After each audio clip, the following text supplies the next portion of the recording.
أعوذ بالله من الشيطان الرجيم بسم الله الرحمن الرحيم فارتقب يوم تأتي السماء بدخان مبين يغشى الناس هذا عذاب أليم ربنا اكشف عنا العذاب إنا مؤمنون. கண்ணியத்திற்குரிய அல்லாஹ்வின் அடியார்களே, சூரத்துத் துஹானை நாம் பார்த்து வருகின்றோம். யௌம தஅத்திஸ் ஸமாஉ பிதுஹானின் முபீன், புகையை கொண்டு வரக்கூடிய, வானிலிருந்து புகையை கொண்டு வரக்கூடிய ஒரு தினத்தை நீங்கள் எதிர்பார்த்து இருங்கள் என்று சொல்லக்கூடிய இந்த ஒரு நாள், அது மறுமை நாளுக்கு முன்னால் வரக்கூடிய தினம் என்பதை ஆயத்தே நமக்கு வெளிப்படையாக காட்டுகின்றது என்பதை இப்னு அப்பாஸ் ரலியல்லாஹு அன்ஹு அவர்கள் விளக்கம் தருகிறார்கள். இதையே தஃப்சீர் கலை விரிவுரையாளரான இப்னு கசீர் இமாம் ரஹிமஹுல்லா அவர்களும் இதை தேர்வு செய்கிறார்கள். இந்த இடத்தில் நாம் உன்னிப்பாக கவனிக்க வேண்டிய அடுத்தடுத்த விஷயங்களும், அடுத்த வசனத்தில் வரக்கூடிய யா அல்லாஹ் இந்த வேதனையை எங்களை விட்டு அகற்றிவிடு என்று அவர்கள் துஆ கேட்பார்கள் என்பது பல இடங்களில் குர்ஆனில் நாம் பார்க்கிறோம். சூரத்து இப்ராஹீமிலும் நீங்கள் பார்க்கலாம், ரப்பனா அக்ஹிர்னா இலா அஜலின் கரீபின் நுஜிபு தஅவதக வனத்தபிஇர் ருசுல். யா அல்லாஹ், இந்த நரகத்திற்குள் கொண்டு செல்லாமல் எங்களை நீ கொஞ்சம் பிற்படுத்து, எங்களை கொஞ்சம் நீ உலகத்திற்கு அனுப்பு, நாங்கள் உன்னுடைய அழைப்பையும் உன் தூதர் ஸல்லல்லாஹு அலைஹி வஸல்லம் அவர்களுடைய அழைப்பையும் நாங்கள் ஏற்றுக்கொள்கின்றோம் என்று அவர்கள் கூறுவார்கள் என்று சூரா இப்ராஹிம் மிக தெளிவாகவே பேசுகின்றது. இதைத்தான் அல்லாஹ் இந்த இடத்திலும் பேசுகின்றான். அவர்களுக்கு வேதனை உறுதியாகிவிட்ட பின்னால் வேதனை அடையப் போகின்றார்கள் என்பது தெளிவான உடனேயே அல்லாஹ்விடத்தில் அவர்கள் இதையெல்லாம் பேசுவார்கள்.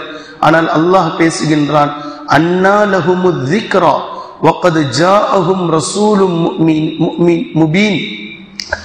இவர்களுடைய இந்த உபதேசம், இந்த நேரத்தில் அவர்களுக்கு பலனளிக்கக்கூடிய இந்த நினைவு எந்த வகையிலும் அவர்களுக்கு பலனளிக்காது, எந்த வகையிலும் அவர்களுக்கு யூஸ்ஃபுல்லா இருக்க போறதில்லை. இதை சூரத்துல் ஃபஜ்ர் இன்னும் தெளிவாக பேசுகின்றது. ஒட்டுமொத்தத்தையும் சேர்த்து வஜீஅ ரப்புக யௌமஇத், அதாவது அல்லாஹ் வந்து விடுவான், வானவர்கள் வந்து விடுவார்கள், எல்லாம் வந்ததற்கு பின்னாடி வஜீஅ யௌமஇதின் பிஜஹன்னம யௌமஇதின் யதஸக்கருல் இன்சான், அன்றைய தினம் நரகம் அவர்களுக்கு முன்னால் கொண்டு வரப்படும். நரகத்தை அவர்களுக்கு முன்னால் அல்லாஹ் கொண்டு வந்தவுடன் யௌமஇதின் யதஸக்கருல் இன்சான், நரகத்தை கண்களுக்கு முன்னால் அவர்கள் காண்பார்கள். அதிலே நாம் நுழையப் போகின்றோம் என்பதை தெளிவாக உணர்வார்கள். இப்படி உணர்ந்துவிட்ட அவர்களுக்கு ஒட்டுமொத்த உபதேசங்களும் நினைவிற்கு வரும். உலகத்தில் அவர்கள் படித்த குர்ஆனுடைய வசனங்கள், அவர்கள் கேட்ட ஹதீஸ்கள், எது நன்மை, எது தீமை, எது சரி, எது தவறு, எதுவெல்லாம் உலகத்தில் அவர்களுக்கு அறிவுறுத்தப்பட்டதோ ஒட்டுமொத்தமும் அவர்களுக்கு நினைவிற்கு வரும். நரகத்தினுடைய விளிம்பில் நின்று கொண்டு நாங்க திருந்திட்டோம், நாங்க திருந்துறோம், எங்களை விட்டுடு என்று அல்லாஹ்விடத்தில் அவர்கள் கதறுவார்கள். ஆனா அல்லாஹு தஆலா அதை கேட்பேன் கேட்க மாட்டேன்னு சொல்லல. அல்லாஹ் எவ்வளவு தெளிவா பேசுறான் அப்படின்னா, வஅன்னா லஹுமுத் ذிக்ரா, இப்போ உங்களுக்கு இந்த உபதேசங்கள் எல்லாம் நினைவிற்கு வந்து என்ன பயன் அப்படின்னு கேட்கிறான். இப்போ உங்களுக்கு நினைவுக்கு வந்தா என்ன, வராட்டி என்ன, உங்களுடைய டைமே முடிஞ்சு போச்சு.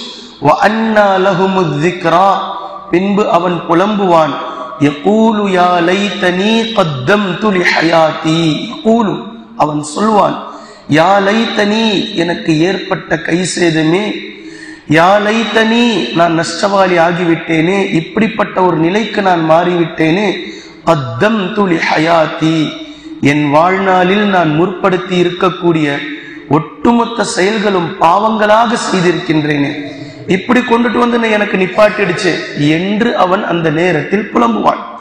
இப்ப அதாபை சுவைப்பவர் அதாபை சுவைப்பார், இந்த நேரங்கள் நெருக்கடியை சுவைப்பவர் நெருக்கடியை சுவைப்பார் என்றெல்லாம் சொல்லக்கூடிய இந்த நேரத்தில் நல்லவர்களும் சிலர் இருப்பார்கள். அந்த நல்லவர்கள் புலம்ப மாட்டார்கள். அல்லாஹ் அவர்களை அழைப்பான்.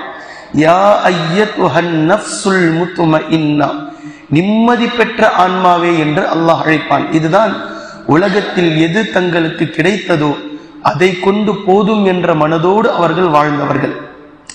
எதற்கும் பேராசைப்பட்டவர்கள் அல்ல, அடுத்தவர்களுடைய விஷயத்திற்கு மூக்கை நுழைத்தவர்கள் அல்ல. தங்களுக்கென்று அல்லாஹ் எதை விதித்தானோ, தங்களுக்கென்று எது தங்களுடைய வாழ்நாளில் அல்லாஹ் நிர்ணயித்தானோ அதை கொண்டு நிம்மதியாக அமைதியாக இவ்வளவுதான் எங்களுடைய வாழ்க்கை, இதைத்தான் அல்லாஹ் எங்களுக்கு தந்திருப்பதில் அவன் திருப்தி கொள்கிறான் என்றால் அவன் தந்திருக்கக்கூடிய வாழ்க்கையை நானும் அதை ஏற்கிறேன், நானும் அதை திருப்தி கொள்கின்றேன் என்று இந்த உலகத்தில் நிம்மதியோடு இருந்தவர்களை அல்லாஹ் மறுமையிலும் யா அய்யத்துஹன் நஃப்ஸுல் முத்மஇன்னா இர்ஜிஇ இலா ரப்பிகி ராலியத்தம் மர்லியா, பொருந்திக் கொள்ளப்பட்ட உம்முடைய ரப்பின் பக்கம் நீ திரும்பி வா என்று அல்லாஹ் அழைப்பான். ஃபதுகுலி ஃபீ இபாதி வதுகுலி ஜன்னதி, என் அடியார்களோடு சேர்ந்து விடு, என்னுடைய சொர்க்கத்தில் நீ நுழைந்து விடு என்று அல்லாஹு தஆலா நல்லவர்களை பார்த்தும் கூறுவான்.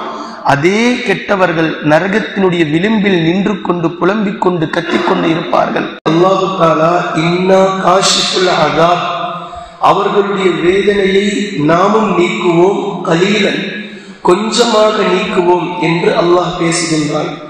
இந்த காஷிஃப் என்ற வார்த்தை வேதனை வந்ததற்கு பின்னால் அல்லாஹ் நீக்கக்கூடியதை இது பொருள் கொள்கின்றதா, அல்லது வேதனை வருவதற்கு முன்னால் வேதனை வரக்கூடிய சூழலையே அல்லாஹு தஆலா நீக்குவான் என்பதை இந்த இடத்தில் பொருள் விடுகின்றதா என்பதை அறிஞர்களுக்கிடையில் கருத்து வேறுபாடு இருக்கின்றது. இதை இரண்டு விதமாகவும் பொருள் கொள்ள நம்மால் முடியும். ஒன்று, வேதனை வந்துவிடும், அந்த வேதனையை அல்லாஹு தஆலா நீக்கி விடுவது. மற்றொன்று, வேதனை வராது, அல்லாஹ்வினுடைய வேதனை வருவதற்கான அறிகுறிகளும் சூழல்களும் ஏற்படும், அந்த நேரத்தில் அல்லாஹு தஆலா அதை நீக்குவது. இரண்டிற்கும் குர்ஆன் பேசுகின்றது. ஒன்று, நாளை மறுமை நாளில் இவர்கள் சென்றதற்கு பின்னால் மறுமை நாளில் அல்லாஹு தஆலா உங்களுக்கு இன்னென்ன வேதனை என்று நரகத்தை காட்டக்கூடிய நேரத்தில் மறுமை வேதனை, அதாவது கபர் வாழ்க்கையிலிருந்தே அவர்கள் மறுமை வேதனையை அனுபவிக்க ஆரம்பித்து விடுகிறார்கள் நரகவாதிகள். இவ்வளவு வேதனையை அனுபவித்ததற்கு பின்னால் மறுமையினுடைய தினத்தில் அல்லாஹு தஆலா சூரத்துல் அன்ஆமில் பேசுகின்றான். வலவ் ருத்து லிமா நுஹு அன்ஹு லஆது லிமா நுஹு அன்ஹு வ இன்னஹும் லகாதிபூன். ஒருவேளை நரகத்திற்கு முன்னால் இவர்கள் நின்று புலம்புவதை நாமும் ஏற்றுக்கொண்டு இவர்களை மீண்டும் உலகத்திற்கு அனுப்பி வைத்தால், அல்லாஹ் பேசுறான், மறுமையில் இவர்கள் வந்து நரகத்தை பார்த்து நம் இடத்தில் புலம்புகிறார்கள், யா அல்லாஹ் இந்த வேதனையிலிருந்து எங்களை காப்பாத்து, எங்களுக்கு நரகம் வேண்டாம், மறுபடியும் நீ எங்களுக்கு உலகத்துக்கு அனுப்புன அப்படின்னா நாங்க நல்லவர்களாக வாழ்ந்துவிட்டு திரும்புவோம் என்று இவர்களுடைய இந்த துஆவை ஏற்றுக்கொண்டு மீண்டும் இவர்களை உலகத்திற்கு நாம் அனுப்பி வைத்தாலும் வலவ் ருத்து லஆது லிமா நுஹு அன்ஹு, அப்படி ஒரு வேளை அனுப்பி வைத்தாலும் இவர்கள் மீண்டும் இவர்களுடைய பாவச் செயல்களின் பக்கம்தான் இவர்கள் திரும்புவார்கள். வ இன்னஹும் லகாதிபூன், நரகத்தினுடைய விளிம்பில் நின்று கொண்டு இவர்கள் இப்படி கத்துவதென்பது, புலம்புவதென்பது, இந்த துஆ செய்வதென்பது அவர்கள் பொய்யை பேசுகிறார்கள், பொய்யர்களாக இருக்கிறார்கள் என்று அல்லாஹு தஆலா சூரத்துல் அன்ஆமிலே பேசி காட்டுகின்றான். இந்த வசனத்தின்படி வேதனை வந்ததற்கு பின்னால் அவர்களை நீக்குவதை எடுத்துக்கொள்ளும். இன்னொரு இடத்தை பாருங்கள், இது வேதனை வருவதற்கு முன்னதாகவே அந்த இடத்தையும் வேதனையினுடைய அறிகுறிகளை கண்டு அல்லாஹ் தஆலா அந்த வேதனையை நீக்குவது. யூனுஸ் அலைஹிஸ்ஸலாம் அவர்கள் சென்றதற்கு பின்னால் அவர்களுக்கு வரக்கூடிய அதாபு வந்துவிடப் போகின்றது என்பதை அஞ்சி பயந்து அந்த மக்கள் ஊருக்கு வெளியே வந்து அல்லாஹ்விடத்தில் தௌபா செய்தார்கள். அவர்களை வேதனை செய்வதற்காக சூழ்ந்து கொண்ட மேகம் அவர்களை விட்டு அகன்று விட்டது. அல்லாஹ் அவர்களுடைய அதாபை நீக்கிவிட்டான். இப்ப இந்த இடத்தில் யூனுஸ் அலைஹிஸ்ஸலாம் அவர்களுடைய சமூகத்திற்கு வேதனை வரவே இல்லை, வேதனை வருவதற்கு முன்னால் வேதனை வரப்போகின்றது என்ற சூழலை தான் அல்லாஹ் ஏற்படுத்தினான். அதை பேசும்போதும் அல்லாஹ் கஷஃப்னா அன்ஹுமுல் அஸாபல் ஹிஸ்ஸி ஃபில் ஹயாத்தித் துன்யா, இந்த உலகத்தில் இழிவை தரக்கூடிய வேதனையை அவர்களை விட்டு நாம் அகற்றிவிட்டோம் என்று அல்லாஹ் பேசுகின்றான். அப்ப இந்த இடம் வேதனை வருவதையும் வேதனை வரப்போகின்றதையும் நீக்குகிறோம் என்ற இந்த பொருளை அல்லாஹ் தஆலா மிக தெளிவாக இந்த 2 வசனங்களும் இந்த இடத்தில் பேசுவதை நம்மால் புரிந்து கொள்ள முடிகின்றது. அதே போன்று அடுத்து வரக்கூடிய அந்த வார்த்தை இன்னக்கும் ஆயிதூன், மீண்டும் அவர்கள் மீண்டு விடுவார்கள், தங்களுடைய பாவங்களின் பக்கம் அவர்கள் மீண்டு விடுவார்கள் என்று வரக்கூடிய வார்த்தையும் குர்ஆனில் இருந்து நமக்கு அர்த்தம் வருகின்றது, நம்மால் புரிந்து கொள்ள முடிகின்றது.